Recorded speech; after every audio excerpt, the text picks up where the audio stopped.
Patreon, which allow us to receive sponsorship openly. So if you think that WebEVTalk is interesting and fun and you'd like to sponsor us, please go to Patreon and search for WebEVTalk. And you can sponsor us as an individual, societies, non-profit organization, universities, or as an industry. And I'd like to thank our sponsor, Horiba Scientific, who's be kind enough to be our first patron. So today we have a very interesting topic here. So today is the 15th June 2021. We have Pietro Parisse from Italy. So he's trained as a condensed matter physicist. He obtained his PhD at University of Aquila in 2009 with a study on the properties of molecular thin films for molecular electronics applications such as electron spectroscopy and scanning probe microscopy technique.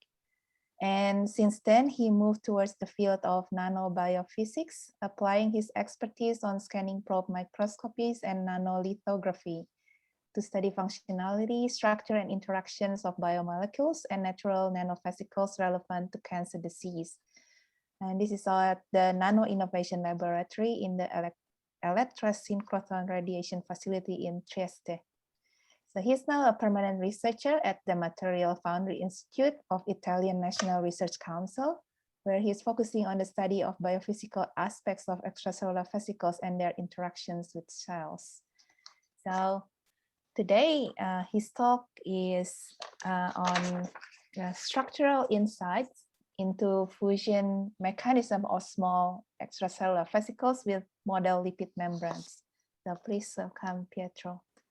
So thank you, Carolina, for the invitation and for the presentation. I'm really happy to share our results on the biophysical aspects of extracellular vesicles in interaction with membranes. So the topic is slightly different on the one that you usually host in the WebEVTalk, and but I'm really happy to share with you our results. So as Carolina was saying, I'm working at in Trieste now at the Institute of Officina de Materiali, so Materials Foundry of the CNR, but I spent the last 12 years at the Nano Innovation Lab in Elettra radiation facilities. Especially in the laboratory, we are specialized in the use of atomic force microscopy for biological applications. And but see, as you can see, we are close by, and also our institute at the moment is very close, so it should be right here to the electrosynchrotron facility. So we are also using synchrotron radiation techniques in order to study biological molecules and their interactions. And so basically, as biophysicists, we are mainly interested in the study biophysical properties of extracellular vesicles. We started almost 7 or 8 years ago, and we were approached by a group at the University of Udine, where they were isolating extracellular vesicles from gliomas, stem cells. And we were asked to help them in characterizing the biophysical properties of extracellular vesicles, like structure, size, charge. And so we started our journey on the extracellular vesicle, trying to use our biophysical techniques in order to get some answer that could allow our colleagues to understand better what we were doing, what they were doing. So that's why our approach has been to try to study extracellular vesicles with atomic force microscopy mainly, but also with other techniques that are usually less used by the community. But then I think that in the last years, especially from the FTIR spectroscopy and then the Raman spectroscopy, there have been a lot of advances also in the field of the extracellular vesicle. So it's starting to get really important to understand not only the biological function, but also trying to understand the biophysical and biochemical properties of extracellular vesicles and then to correlate them with their function. So this can help us to devise new strategies for the detection and also for the new strategy for the isolation, and hopefully, especially if you want to work in therapeutic, try to understand better how this extracellular vesicle works. So in the last 7 years, we collaborate with different groups in order to, where we put our expertise in biophysical analysis of extracellular vesicles. And but then, since the field is really open and there are a lot of challenges, as I'm really happy of sharing this slide by the post-biology work by Margolis and Sadowski, because there are most of the challenges that at the moment the extracellular vesicle field is facing.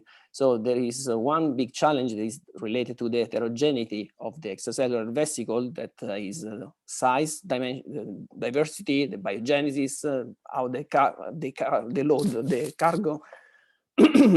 And we were really, really fascinated by the target specificity and cell delivery. So it's really important, in my opinion, to understand what are the mechanisms by which the extracellular vesicle are taken by the cells. So because it's the first step that then can help them to do a real function in the cells and then really work.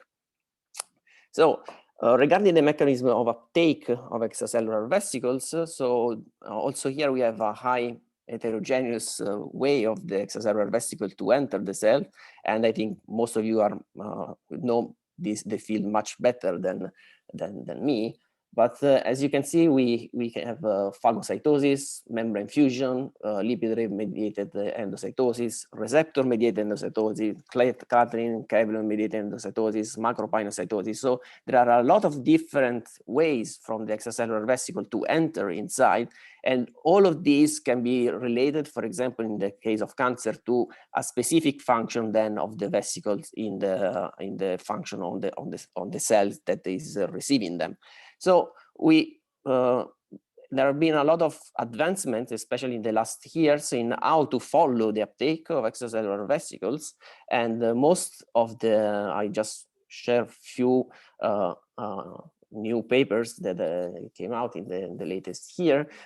Most of them are focused on the fluorescent microscopy. So you can follow where the vesicles are because you have a fluorescent reporter. And so you can see when they are taken or when they fuse with the internal organelles of the cells. There are also few attempts of following in a label-free manner, like with SPR-like strategies, or trying to prepare some extracellular vesicles that are decorated with gold nanoparticles. So it's another possibility to follow them at the end inside the cells. But nonetheless, there are still a lot of gaps in the understanding of the mechanism, and especially we don't know the nanoscale and spatiotemporal details on how the these can interact, absorb, and fuse with the target cells. And this is mainly due to the fact that there is a lot of heterogeneity of the extracellular vesicles. So it's very difficult, especially in cells, to really follow them and be sure that there is only one mechanism that is working there. And so I think that it's really important to study the dynamic and the mechanism, because these uptake dynamics are really related to the potency and the function of the extracellular vesicle. And so they can play a key role in disease spreading, and on the other end, as a objective. So since extracellular vesicle can be used also for therapeutic purposes, if you understand how they are being uptaken, then you can devise also some strategies to say copy this function and to devise some therapies based on these findings. So our idea was to try to define the physicochemical aspect of binding and fusion of extracellular vesicle to the lipid membrane. So we started with extracellular vesicle derived from cell. So we expand cells, we purify them, and then we study them from a single vesicle point of view very carefully. And then we are going to study their interaction and fusion mechanism with model membranes, so artificial membranes, by means of atomic force microscopy, small angle scattering, and neutron reflectometry, in order to get some insight on the morphology and structure of this interaction. So let's start for the vesicles that we are using. So we are using umbilical cord mesenchymal stem cells derived small extracellular vesicles. We started work with this vesicle through a collaboration with the PMU in Salzburg, the laboratories of Mario Gimona and Eva Rode, in a project. So we worked together from 2017 to 2020 in an Interreg Italia-Austria project. And we realized that if you want to study at more biophysical and also basic and fundamental level this vesicle, we need to have a very standardized product so that we can use, and in a very we can be very comfortable in using them, because we know that the materials that we are using are always the same and are very reproducible. So in their lab, Mario and Eva, they are producing highly standardized protocol under good manufacturing conditions. They're small extracellular vesicles, and they also characterize them with a cryo-electron microscopy, nanoparticle tracking analysis, and with MaxPlex. So we have a surface marker analysis. So we know that the particles that are arriving in our laboratory for the study are very high stable vesicles. They have usually an high concentration ranging from 10 to the 10, 10 to the 11 particles per ml, and they have a very defined size and with a batch-to-batch variability that is less than 5%. So this is really important because we really know that they are not changing, and also the molecular profiles have more or less the same variability as in the less than 5%, so it's really, really reproducible. So we know that we are dealing with small extracellular vesicles knowing their size, that is median value is around 110 nanometers. And so we have a very good starting point. Then we can try to use our techniques in order to study the morphology and the structure of these EVs in a more biophysical way. So as I was saying, our laboratory is mainly working with atomic force microscopy. For those that are not really familiar with the topic, atomic force microscopy is a scanning probe technique that is based on the idea that if we can have a nano finger, we can reconstruct the surface of an object by just touching with our finger the surface, and as a blind people usually do. So in particular, so we can monitor the interaction between a tip and the sample, and by monitoring this interaction that is more or less always following this behavior, point by point, we can reconstruct the three-dimensional morphology of our system. So the technique is really powerful because it has a nanometer resolution, in some cases also sub-nanometer resolution, and has the possibility to work also in a liquid environment. So for biological samples, is really you can work in a close to native environment. So that is really an important issue in this case. So let's have a look at how our vesicle looks like when we deposit them on a surface. So usually with the AFM, we can see images like that for our vesicles. So we can see roundish particles that have a lateral dimension from 30 to 150 nanometers, and the height is ranging from 20 to 80 nanometers.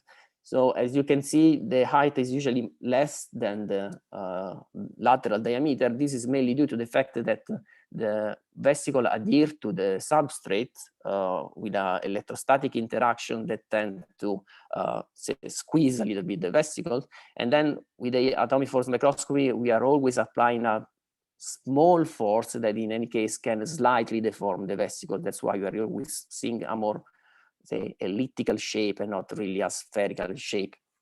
But nonetheless, this is how the vesicles usually looks like when we mobilize them on a surface without special conditions. So to get more structural details, we can also use, as I was saying, small angle scattering and reflectometry. Also here, so I will just be very quick. So small angle scattering is a very powerful technique to study samples in solution. And so if you shine X-ray or neutron beam through the sample, then you will have at small angle scattering curve whose intensity, scattering intensity, is proportional to the shape of the object that you have in the solution. So by analyzing the scattering curve, you can reconstruct this form factor. And for example, for vesicles, this example is from a work from Kastorf et al. In the Biophysical Journal, where they were working with synaptic vesicles. You can schematize your vesicle with 3 layers. One is made by proteins that are external to the external leaflet. Then you will have the bilayer, the lipid bilayer, and then you can have some hydrophilic proteins inside the vesicle. So in this case, you can create and let's say model your vesicle and then fit your scattering curve to have more structural details on your vesicles. So this is exactly what we did. We analyzed with the small angle X-ray scattering and also with the neutrons our EVs. We can see the scattering plots for both cases, and analyzing the scattering length density profile extracted from the SACS data fit obtained with the model that I was showing before. We have this peculiar shape of the scattering length density profile. So this part here is exactly the center of the bilayer where the tails of the lipids are, and then we will have the heads and the protruding proteins that are going outwards to outward, and then we have the hydrophilic part and the head and the heads of the lipids that are going inside the vesicle, and we can clearly see that the profile of our extracellular vesicle of the bilayer is really asymmetric, so is accounting mainly for the proteomic component that is extending in extravesicular solution. To get also better insight, we also try to use neutron reflectometry. So reflectometry is another technique that allows to have information about the transfer structure of a sample layer by layer, and the spectrum is given by the interference of the waves that are reflected from the top of the bottom of each layer that contains your surface. Just to make an example here, we have a lipid bilayer, for example, deposited on a silicon substrate, oxide substrate. So we will have the oxide, that will be the first layer. Then we will have a small layer of water. Then we will have the heads of the lipids, the chains of the lipids, then again the heads, and then we will have the solution.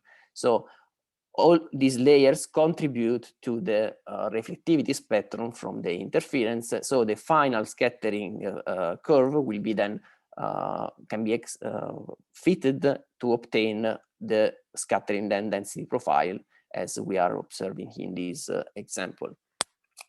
To do that, while for the SACS we can have the vesicle intact in solution, instead in the reflectometry we need to deposit the vesicles and create a bilayer of a small extracellular vesicle. So following an approach that has been used by Paolo Bergese, Deborah Berti and Valle's group, we can deposit vesicle on a silicon substrate, and we let them open by using a buffer that is containing calcium chloride, and it is helping the vesicle to open on the surface. So we can create an homogeneous layer that is a bilayer made by extracellular vesicles. Then exploiting the neutron capability of having a different contrast in water and deuterated water, D2O, we can obtain two different reflectivity curves, and then we can fit them. So the result is that we can reconstruct the profile of the scattering light density, and so also in this case we can see the chains, and then we have also in this case a high asymmetry and of the bilayer. So the external part is usually higher than the one that is more in contact with the silicon, and but in any case the height that we are measuring is around 7 nanometers. That is compatible with one single bilayer and is consistent with the presence of molecules other than lipids as proteins. This is further confirmed by the analysis of the scattering light density, that is the average is around 2 as a value of 2, that is can allow us to estimate the lipid to non-lipid ratio and by volume. So we really know that we have some proteins inside our layer, so it is compatible with the structure of the vesicle themselves.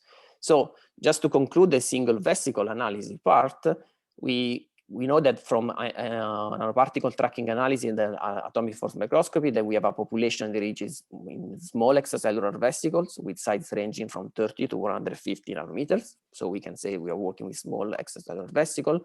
We have sulfur markers analysis that reveal the presence of the classical endosomal markers. And then electron microscopy, small angle scattering, and reflectometry demonstrated that the bilayer enclosed structure of the vesicle, as I mentioned, are roughly 7 nanometers and is compatible with a lipid bilayer that is enriched in protein components. At this point, so we know the starting material. Let's try to see how this material is interacting with our model membranes. So the model membranes usually are artificial lipid membranes that can be multi-component and are really used a lot in literature to mimic cellular membranes. So you can assemble them in a very different ways using different phospholipids, sphingolipids, sterols, adding glycolipids, or also transmembrane proteins. And then in our case, we are trying to study how extracellular vesicle can interact with these artificial lipid membranes. In literature, there have been few attempts in this direction. There is a report in 2017 in the scientific reports of proteoliposome. They were going to be studied in interaction with some artificial membranes.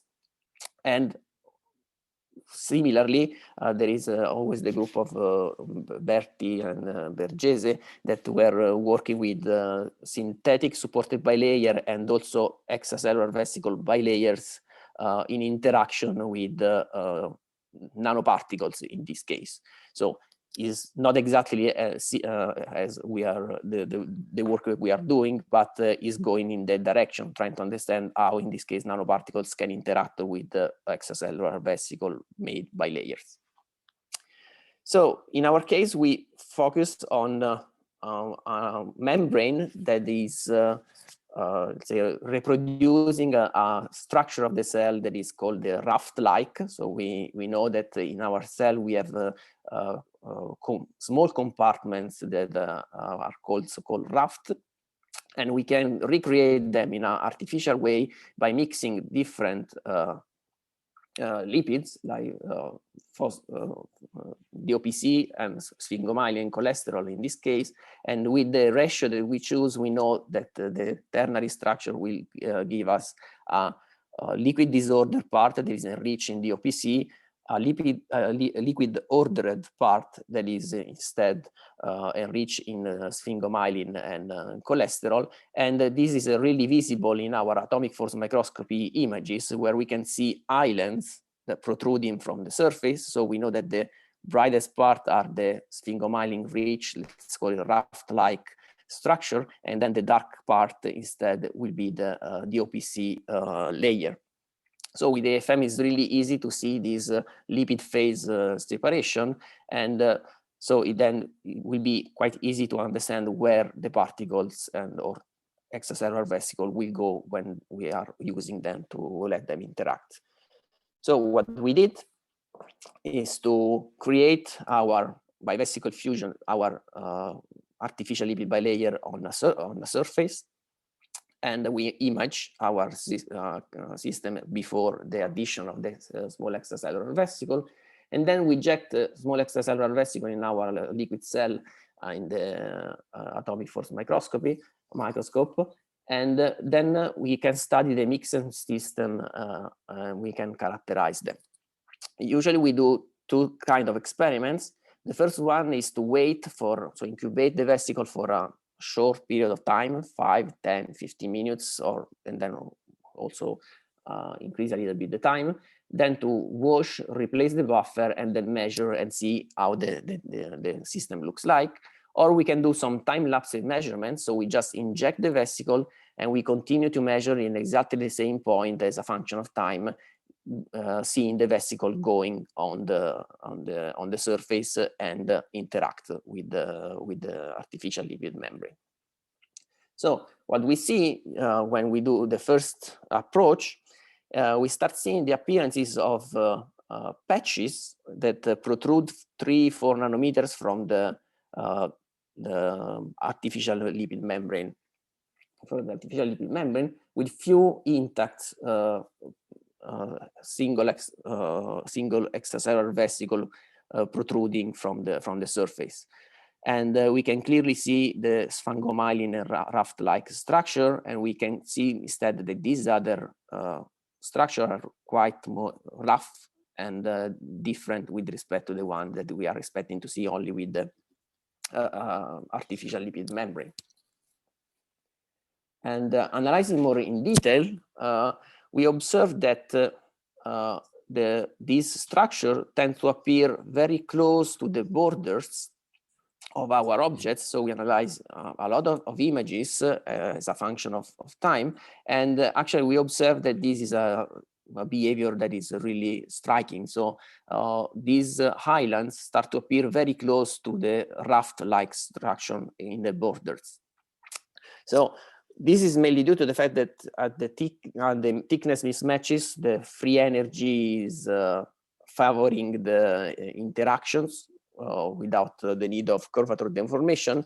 And there are few works in literature that are dealing also with that. So, for example, in this case, they observe that gold nanoparticles on lipid bilayers tend to sit exactly on the borders of the lipid separated phases. And so this is also the observation that we did with our extracellular vesicle on the surface. But then we did also some time-lapse experiments. And so we can start from the system as it is. So we have our sphingomyelin-rich highlands on the DOPC layer. Then we add the extracellular vesicle, then we start seeing the highlands appearing, and then they are expanding. And at the same time, we observe that the raft-like structure increase granularity, so they are reshaping and they change the shape as a function of time. And so this can be due to different things. So we can have a cholesterol depletion or a component redistribution. And in principle, I mean, what can happen is that we have a fast diffusion of some lateral elements that are lateral migrating along the phase boundaries. And then we have a diffusion of bulkier small extracellular vesicle components that are mixing with target membrane. So we have this very nice effect. Moreover, what we observe is that the patches that are protruding, as I was saying, 3 or 4 nanometers above the single bilayer, tend to expand more in the liquid disorder phase. So they are docking close to the raft-like structure, and then they are expanding towards the liquid disorder phase. So this seems to be a way, since the liquid disorder phase is also helping the diffusion of and the expansion of the extracellular vesicle components, it can be favored in this way. And so, since this expansion is favored in the liquid disorder phase, to understand better what is happening, we try to focus only on membranes that are only made by a single component in this case. So in this case, we use a single phosphate DOPC that is always in the liquid disorder phase. And also in this case, we added the vesicles and we followed them as a function of time. From a morphological point of view, we don't see many difference for the shape of the highlands of extracellular vesicle opening on the membrane.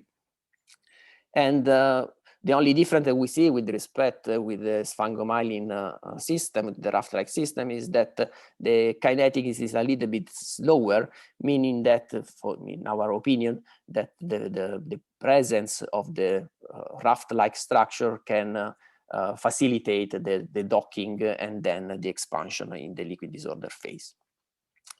But to understand better if the height that we are seeing, so there will be the height of the bilayer that is roughly 5 nanometers plus the 3-4 nanometers that are observed here, that is more or less compatible with we observed by neutron reflectometry on single bilayers. We did an experiment trying to remove the proteins on the outward part of the extracellular vesicle with the proteinase K, and trying to an approach that has been reported by Scliar et al. In 2018. And so in this case, when we let our DOPC layer with the extracellular vesicle after the proteinase K treatment, we observe the presence of the same patches, but the height in this case is more or less the same as the one of the lipid bilayer, artificial lipid bilayer, meaning that what we were observing before were exactly the protein portion protruding from the vesicles, so that in this case instead are being removed, and so we have only say lipid EVs enriched system.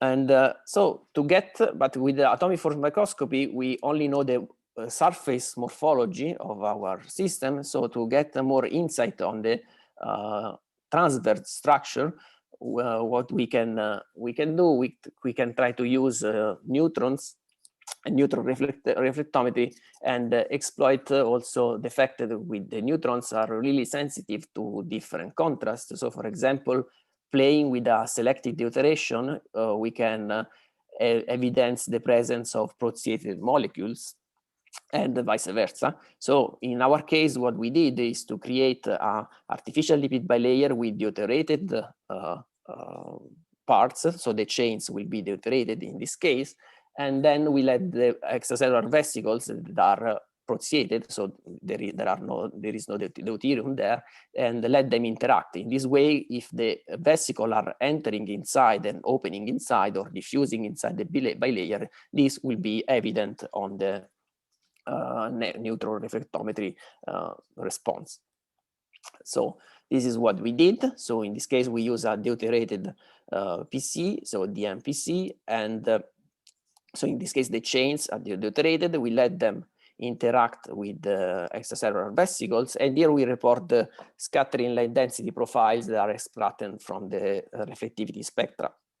In dark, we have the DMPC system, so we can clearly see that the two heads and then the chains in at the center. And when we then had the extracellular vesicle, we have the red curve, so we can clearly see that there is a shift of the head part in this case. So the thickness is increasing, meaning that we still will have some proteins that are protruding, as we were observing before. We can still see an asymmetry, but also very interesting, we can clearly see that there is a shift in the scattering light density from the deuterated part to a more hydrogenated. So this decrease is meaning that we have an insertion of the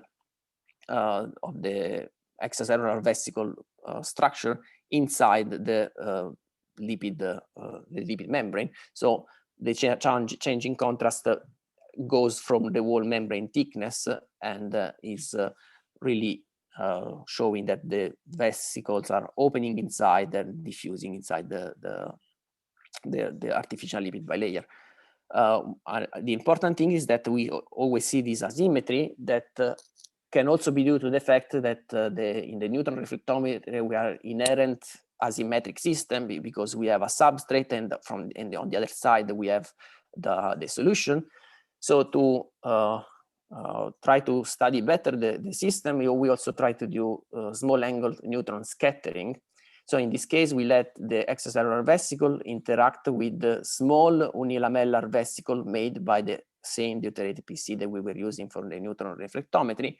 And by the different evolution of the spectra as a function of the concentration of the small extracellular vesicle, we can see how the structure of the bilayer is changing.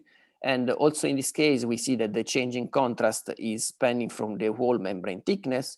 And we are also seeing that we have an asymmetry that is also present here. So meaning that the results that we were observing in the neutron reflectometry in atomic force microscopy are not due to the fact that we have a surface that is, in some cases, can be changing the interaction, but instead it is mainly due to the fact that maybe the bigger parts of the hydrophilic portion, the bigger hydrophilic portion will stay out from the artificial membrane, while the small portion can instead enter only the small portion can enter inside. So in conclusion, we can clearly see that the extracellular vesicle, when they interact with artificial lipid bilayer, they can break, they can form AVs, membrane domains. We know that the phase borders are docked inside, that the different components may spread with a different kinetic, and the area of the AV's domain increases over time, and this suggests that the initial nucleation seeds are acting as dock inside for other extracellular vesicle from solution. And then at the end, the final membrane is asymmetric. All these things seems to suggest that the uptake process is really different from a standard membrane fusion where you just have an opening, but instead you have a redistribution of the components in the bilayer.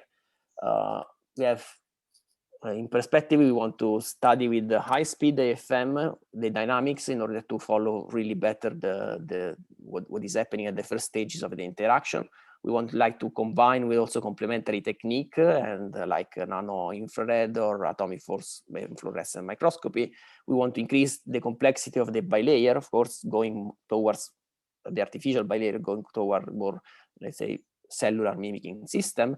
And then another interesting thing for us will be to study the behavior, for example, pathological EVs that can be from breast cancer or glioblastoma, and see if their behavior is different than the one that we were using. And with that, I want to acknowledge all the people that contribute to this work, in particular Loredana Casalis as the head of the Nano Innovation Lab, Fabio Parisse, that was the postdoc doing the atomic force microscopy measurement under my supervision in Elettra, and then now is in Lille. All the group in Salzburg for the support and the provision of the very nice samples, and Valeria and Rondelli and Paolo Brocca from Milano, that were really important for us to understanding the scattering and neutron part, and of course the TU Graz and the BNC groups that were allowing us through the CERIC proposal to measure at the neutron facility and at the Elettra facility. And with that, I want to thank you all for your attention, and hope I will be fine. That was brilliant. Thanks, Pietro. Really, really, really interesting talk. It's always really great to hear people coming from completely different perspectives and bringing all these amazing techniques. And I'm also really looking forward to editing the talk for YouTube, so I can try and absorb a bit more of those final slides. Well, actually, it looks like we've got a question from Clotilde already, so I want to unmute and go ahead and ask that.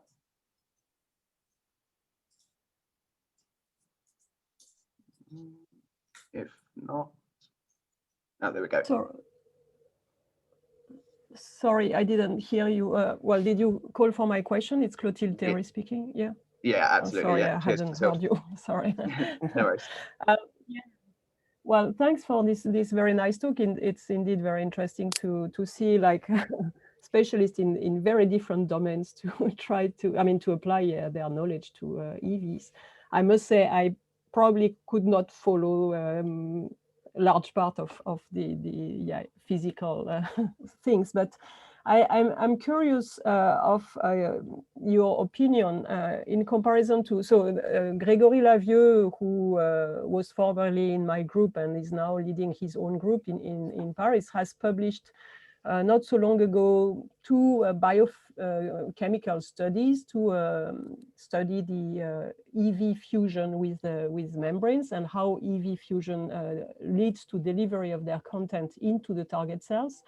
So my first question is, since you said that the interaction of EVs with membrane is not a typical fusion and leads to remixing of the lipids, I did not understand whether this would lead to indeed delivery of the content of the EVs into the cell or not, or whether like the fusion of lipids would lead to the content of the EVs being released in the medium, something like that. So do you have an opinion on that, or did I completely misunderstood your message? No. You understood correctly. So actually, for what we can see, we cannot really say that the vesicles are opening in the back in this direction or in the other direction. So we really cannot say at the moment. One possibility is that if they're opening in this way, they will release the content below our system. So since we have a surface there, this can also be seen. So when you just see the molecules that can diffuse at the bottom of our artificial lipid bilayer. And if they are trapped, it could be possible to see them, but we need to mark them in some way, because with all our techniques, we cannot have an average measurements, so we don't see single, say, particles in this case. So what this is really important for me is that we can combine, for example, fluorescent microscopy. So we have a fluorescent reporter and atomic force microscopy. We can really know if the content is released below, so it is trapped, or instead is released in the solution. So that's why we need further studies to understand this behavior. It was really puzzling also us the fact that we have this asymmetric also behavior also in the it seems like and it was kind of strange for us, because I was expecting that since the larger parts are surrounding the external part of the vesicles, I'm expecting if it is opening in this direction, the bigger parts will lay down and not up. So it's like that there is also like a flip in our system. So this that can also allow the content to be released inside the cell, inside the cell to make something. So we need to study better, really. Okay. And my second quick question is, because of this work that Grégory Lavieux had published, he showed that in his biochemical assays of EV content delivery, including with on a bilayer membrane, not on whole cells, this fusion was dependent on acidic pH. So I wonder, I mean, it needed acidic pH for the fusion to occur. So I wonder if you did test the behavior of your EVs in your system in different pH conditions. No. This is a good suggestion. We always used pH 7, so or 7.2, so we were at the neutral pH, and so we actually should not be very difficult to do it also. So trying to change the pH and see how the things it's working. Yeah, and if it changes the behavior, because the acidic pH, of course, mimics the time when EVs are endocytosed and reach acidic compartments like late endosomes, where so yeah, would be interesting to. Thank you. You're welcome. Okay, Mikhail, would you like to go ahead? Hi everyone. Hi Pietro. Thank you for the very nice presentation. I just have 2 questions actually. So the first one is actually both of them are kind of technical on the AFM part, because I saw that you were following the evolution of the extracellular vesicle uptake on the membrane during time. And I was wondering, how do you take in account that the AFM scans the surface? So for example, unless you're using high-speed AFM, the first part of the image, of course, is early with respect to the last. Is it something that affects your results in some way? Yeah, I mean, of course, is affecting a bit the measurements, but I mean, the results we are observing are more, let's say, average on the whole image.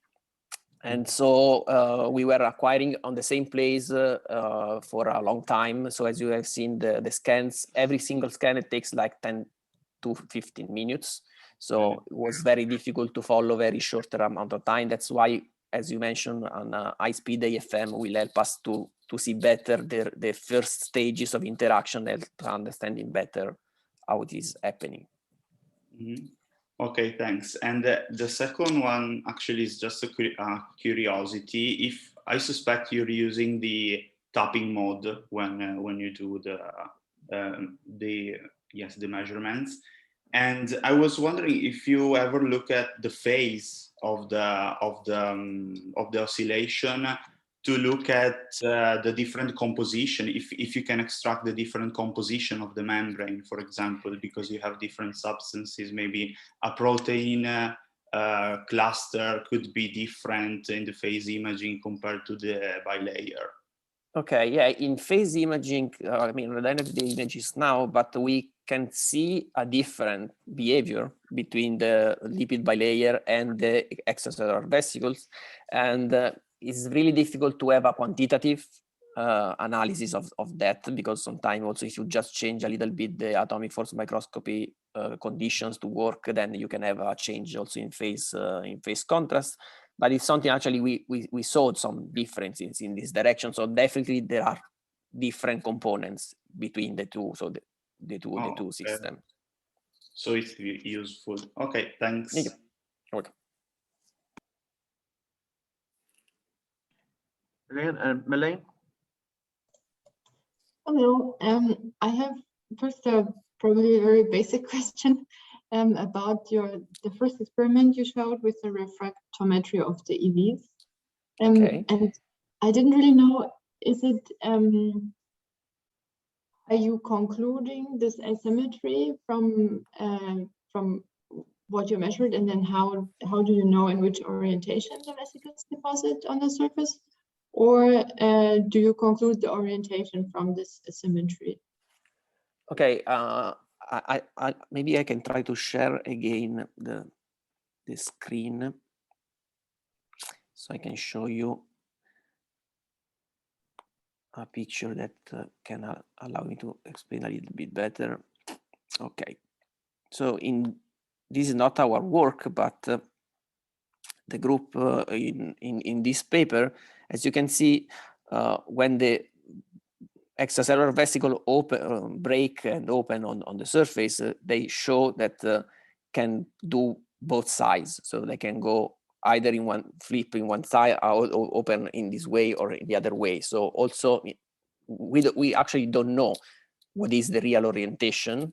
The only thing that we know that at the end we see an asymmetric behavior, meaning that the proteins, I mean the bigger hydrophilic components of the proteins are protruding towards the solution, while the smaller portion are going towards the surface of the inner part.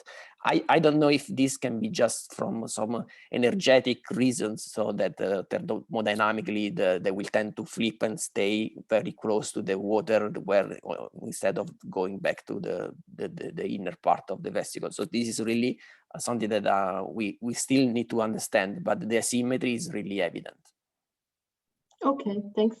And if I may ask my second question, maybe.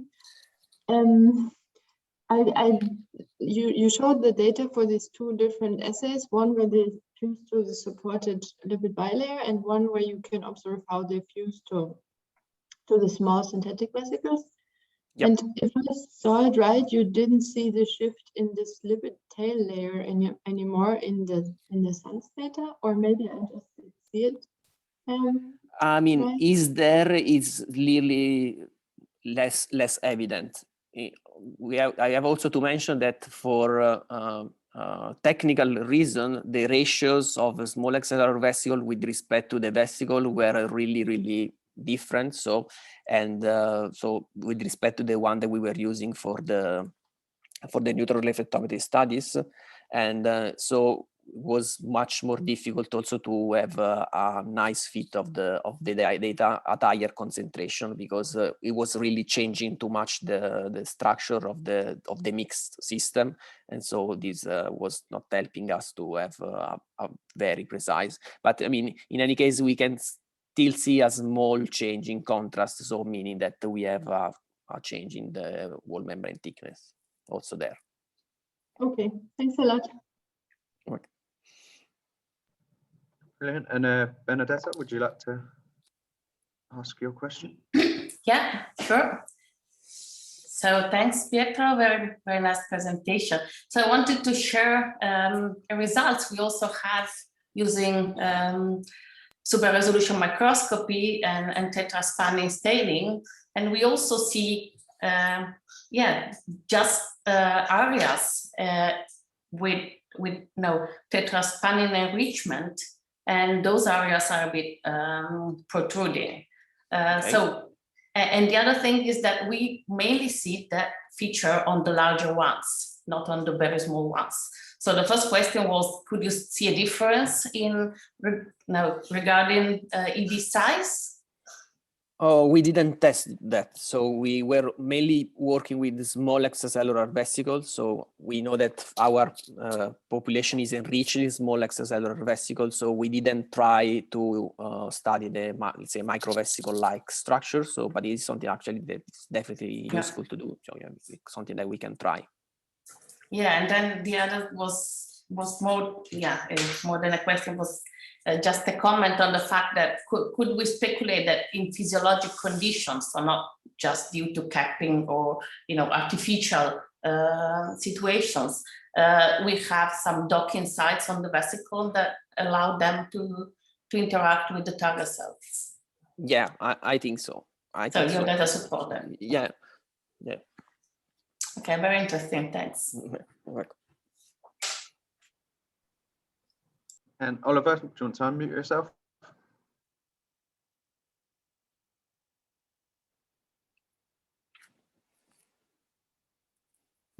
Okay, sorry for the microphone. I'm coming from Le Mans. I'm not a biologist or biophysics. I'm just a physicist. And I was just wondering, you do your experiment on membrane supported membrane on substrates. Yep.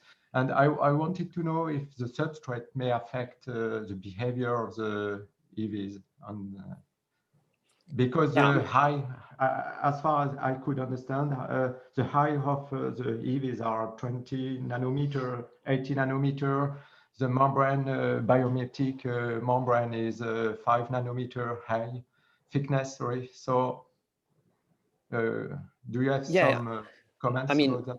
What we expect, so we see always the protrusion of the extracellular vesicle patches from the bilayer is like 3-4 nanometers. So it's a suggestion that the vesicle is opening and breaking and then making a patch there. The substrate, of course, we believe that can have some effects, but the main part related to the asymmetry, I think, is since we also did some experiment in solution with the small unilamellar vesicles, can be in some way discarded. Of course, in atomic force microscopy, the substrate always has an effect because it's there. One way to avoid that could be to try to create artificial membranes that are suspended by I don't know, a peg layer or something like that. So let's say decoupled from the substrate, and in this way maybe you can have less influence from the rigid substrate that you have underneath. So it's something that we are thinking about how to do it. That, I mean, it's not really easy to set up really the system, but it's something that actually can be done. I was thinking about the mechanical properties of the membrane also, which could be affected by, in fact, by the adsorption. I don't know. Well, it depends. I don't know. But okay, thank you. You're welcome. Brilliant. And I think, yeah, we've got a few minutes left. I've got a question that I'd quite like to ask. So it's to do with the single vesicle analysis that you showed at the beginning. Okay. I guess I'm just quite broadly wondering about the accessibility of the various techniques for the EV field kind of at large. Like I know, like in my experiences, I'm just starting a collaboration with some people in the physics department at the university to try and do some AFM for the first time on our zebrafish EVs. So I guess if you've got any advice on these kind of interactions, because you've obviously got a lot of experience. And then more specifically, I was kind of wondering about the ability. So I know with like dynamic light scattering, for example, it has a lot of difficulties with the sort of heterogeneity that you get from EVs in size, and you've sort of focused on small EVs, and like for me personally, like larger EVs are kind of interesting as well. So I just wondered how the different techniques deal with that sort of heterogeneity that kind of inherent. Yeah, you made a very nice point. So since when we started to phase the extracellular vesicles, actually they were calling exosomes at the time, and it was really difficult to have a whole picture of the extracellular vesicle, because with the atomic force microscopy, of course, you are more sensitive also to smaller objects with respect to the larger one, also because for the deposition, usually the smaller one are the one that sticks better for electrostatic reason to the surface, while the larger one can make some more difficulties in binding. So then you need to devise some strategies to optimize the condition for the immobilization. So there is a lot of work doing for that part. I think that the best way at the moment that we found is to use polylysine or polyornithine covered mica surfaces. So in this way, you will have a very high electrostatic interaction that can bind the extracellular vesicle, and then you will be able to measure them in a liquid environment quite easily. So this is something. And from respect to the other techniques, all the optical techniques, they all have some, say, drawbacks, because, for example, we know that for the DLS is working really well, but the problem is that it's the scattering intensity is depending on the size. So the larger one will always scatter more than the other. So it's really easy to have a very big peaks at high. So more heterogeneous is the solution, less precise will be the size evaluation. Nanoparticle tracking analysis is very good in this because it can distinguish better the size from the scattering, but also in this case, for all the things that are smaller than, I would say, 50 nanometers, especially for the vesicles, you actually don't know what is there. So if you have proteins residues or other things, usually you miss them out. And instead, these things can be visible instead for atomic force microscopy. So if you can always do different analysis, so you can have a whole picture of the system. So, and this is, I think, something that we are trying to say to the people, so that you cannot just give a single image or a single measurement of the nanoparticle tracking analysis, or just a single image of the atomic force microscopy, and then you can say that you're working with vesicles and that is the real size. So you need to combine different techniques in order to get the full picture of your preparation. Well, you certainly revealed a load of new techniques to me that I didn't know were accessible. So it's something to think about. Brilliant. Well, I guess I'd say a big thank you again, because that really was an interesting talk.